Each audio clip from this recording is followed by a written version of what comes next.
An apple for nothing. In the evening, Ajji was sitting with the children and showing them how to use their hands to make shadow like figures on the wall in dim light.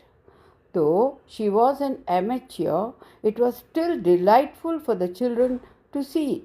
Ajji taught them how to make different animals and shapes too. She said, I learnt all this in my childhood. Those days I had no electricity and very few books, so I had to find ways to entertain myself. These days there are so many mediums and so many animated stories for the kids to see. It is considered art and a big field on its own. People often fantasized about magic when I was young. When a magician came to our village, all of us used to gather around him and watch him in amazement. It was much later that we realized that it was simply art and science, and that anyone could learn and excel in it. Ajji, you barely told us any stories about magic. Come, please tell us one about magic, said Krishna. I love magic. And don't try to teach us anything through this. Please, Ajji pleaded Anushka. Once upon a time there lived a farmer named Madhu. He was a good farmer but also a miser. He worked very hard and grew a lot of apples. He put them all in a cart and took them to the market to sell. There was a poor old man sitting in the market square. He looked famished. He asked Madhu, Oh, farmer, will you give me one apple? I am very hungry.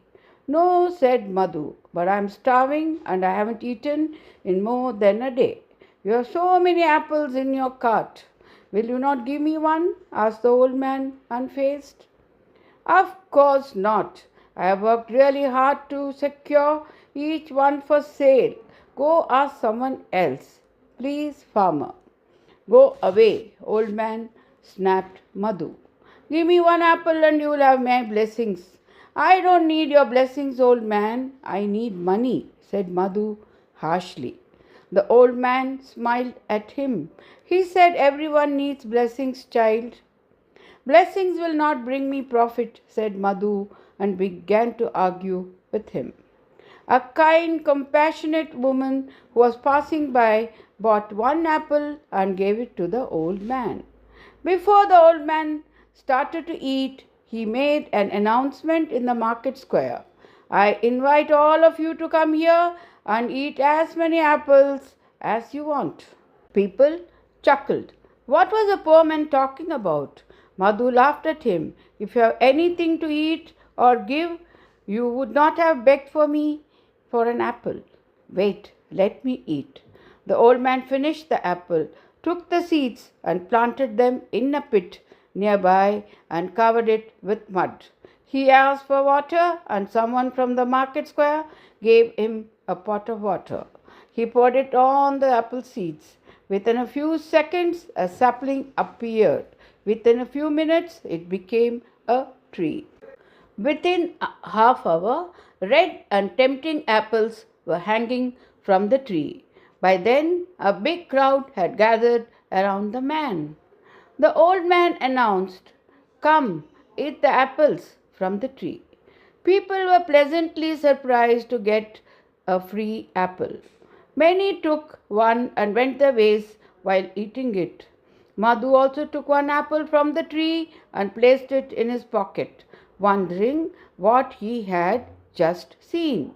The old man cut the tree down with an axe and began to get ready to leave the market with the pieces of wood on his shoulder. Madhu was frustrated. He thought, Why should I work so hard for a cart of apple? This old man distributed more than a cart of apples to everyone in less than an hour. I must learn this trick from him so that I can also grow fruits and become rich quickly. He saw the old man leaving the market. Madhu turned to his cart, asked the mango vendor standing next to him to look after his apples, and turned towards the direction of the old man. But there was no sign of the old man. the tree, its leaves, or the axe. Madhu wondered, did I see what I did? Was it really true, or perhaps just my imagination? He went back to his cart. His apples had disappeared too. Madhu searched his head. Absent mindedly, he put his hand in one of his pockets.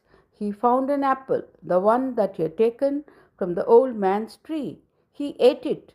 It tasted the same as the one he had grown in his garden.